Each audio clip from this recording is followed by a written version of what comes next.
खबर तक पर दिखाई जाने वाली फिल्मों की कहानियों की श्रृंखला में आज मैं जिस फिल्म की कहानी लेकर आपके समक्ष हूँ वह फिल्म है मेरी जंग। 1985 ईस्वी में आई इस फिल्म में मुख्य अभिनय अनिल कपूर, अमरीश पुरी, परीक्षित साहनी, नूतन, मीनाक्षी सेसाद्री और जावेद जाफरी जैसे कलाकारों ने की है। इस फिल्म को दो फिल्म फेयर पुरस्कार मिले थे। एक सर्वश्रेष्ठ खलनायक के लिए अमरीश पुरी को, जिन्होंने एक वकील की भूमिका निभाई थी, और दूसरा नूतन को सर्वश्रेष्ठ सहायक अभिनेत्री के लिए। इस फिल्म में एक डायलॉग बड़ा मशहूर हुआ था, जिसे सबूत नहीं क्या उसे न्याय नहीं मिलेगा वकील साहब।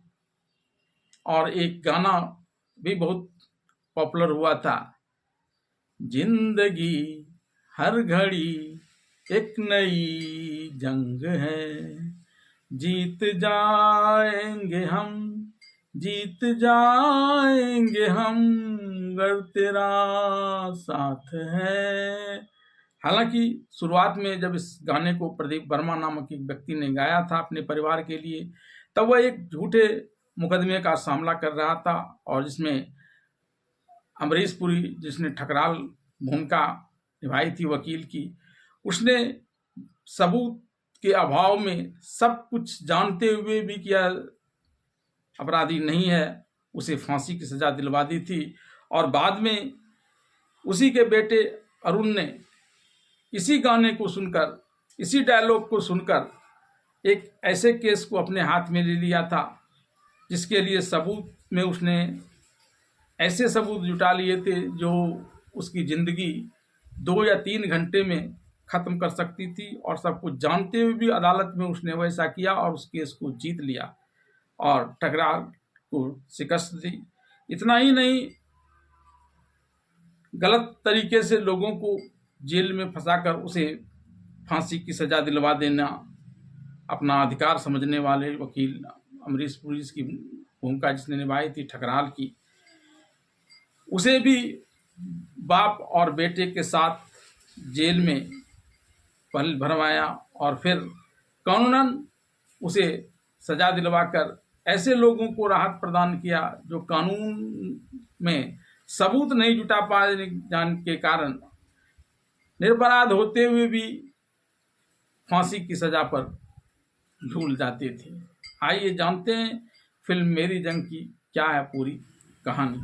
फिल्म मेरी जंग की कहानी एक निम्न मध्यम वर्गीय परिवार की है, जिसमें अरुण वर्मा, जिसकी भूमिका बड़ा होने पर अनिल कपूर ने निभाई है, और उसकी बहन कोमल वर्मा, जिसकी भूमिका बड़ा होने पर खुशबू ने निभाई है, अपनी माता जिसकी भूमिका नूतन ने निभाई है, और पिता जिसकी भूमिका गिरीश कर्नाड ने निभाई है, उसके साथ सुखमय जीवन व्यतीत कर रहा होता है।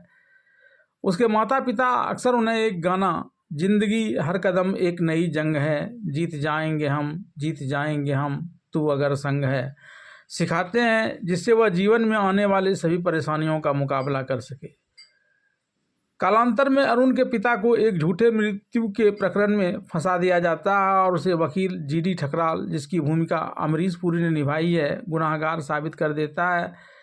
इससे न्यायालय उसे फांसी की सज़ा दे देता है। जब उसके पति को फांसी की सज़ा हो जाती है तो उसकी पत्नी यानी अरुण वर्मा की माँ दिमागी रूप से सदमे में आ जाती है। बाद में अरुण को पता चलता है कि ठकराल ने कानून तोड़कर यह प्रकरण जीता था और उसके पिता को सज़ा दिलाई थी। अरुण के घर और सामान को बेच दिया गया था। इसके बाद वह कहीं जाकर एक सफल वकील बनने की कोशिश करने लगा और वह ठकराल के सभी प्रकरण को अच्छी तरह से अध्ययन करता था ताकि भविष्य में उसे हरा सके। एक दिन गीता श्रीवास्तव, जिसकी भूमिका मीनाक्षी सेसाद्री ने निभाई है, उसके पास अपनी बहन के एक प्रकरण को लेकर आती है और मुकदमा लड़ने के लिए बोलती है। इसमें डॉक्टर आशा माथुर, जिसकी भूमिका बीना ने निभाई है, उस पर एक मरीज को दवाई के द्वारा मारने का आरोप लगा होता है। पहले तो अरुण सबूत के अभाव में इसे मना कर देता है, लेकिन जब गीता उस वक्त उसे वही बात कहती है जो उसकी माँ ने कही थी कि क्या जिसे सबूत नहीं हो उसे न्याय नहीं मिलेगा, तो वह मान जाता है। वह आशा माथुर से मिलने पुलिस थाना जाता है। आशा माथुर से बताती है कि एक दिन उसके पास अस्पताल से कॉल आया था, आईसीयू में एक मरीज है। उसके बाद उसके समय किसी ने दवाई की बोतल की जगह पर विष रख दिया था, जिसके कारण मरीज की मौत हो गई। आशा माथुर के पति दिनेश माथुर, जिसकी भूमिका परीक्षित साहनी ने निभाई है, इस प्रकरण के लिए ठकराल से मिलते हैं, लेकिन वह मना कर देता है। अरुण दिनेश माथुर से मिलता है और कहता है कि वह इस प्रकरण को लड़ेगा। वह इसके विष के प्रभाव और समय के बारे में उससे पूछता है, तो पता चलता है कि इस विष के सेवन के बाद 2 से 15 मिनट में ही लोगों की मौत हो सकती है। यह शरीर के प्रतिरोधात्मक क्षमता पर निर्भर करता है कि वह कितना समय तक इसे लेकर टिक पाएगा। यह प्रकरण शुरू होता है और इसके बाद विपक्ष का वकील बताता है कि मरीज की मौत जहर के कारण ही हुई है। इसके बाद अरुण कहता है कि जिस दवा यानी जिस जहर की बात कही जा रही है उसमें जहर है ही नहीं, और इसे सत्यापित करने के लिए वह स्वयं ही उस जहर को पी लेता है, यद्यपि वह वास्तविक जहर होता है। इधर न्यायालय गीता की बहन को बेकसूर कहता है और उधर माथुर उसे अस्पताल ले जाता है और वहाँ उसके सारे जहर को निकाल देता है। तब वहाँ पता चलता है कि अब उसकी जान कुछ समय के लिए बची हुई थी, लेकिन अंततः उसकी जान बच जाती है। डॉक्टर माथुर उसे अपने घर में उसके काम के लिए एक खाली चेक देता है, लेकिन अरुण उसे नहीं लेता है। अरुण को वहाँ एक पियानो मिलता है जो उसके बचपन के समय का होता है। वह उसके बदले में उस पियानो को मांगता है।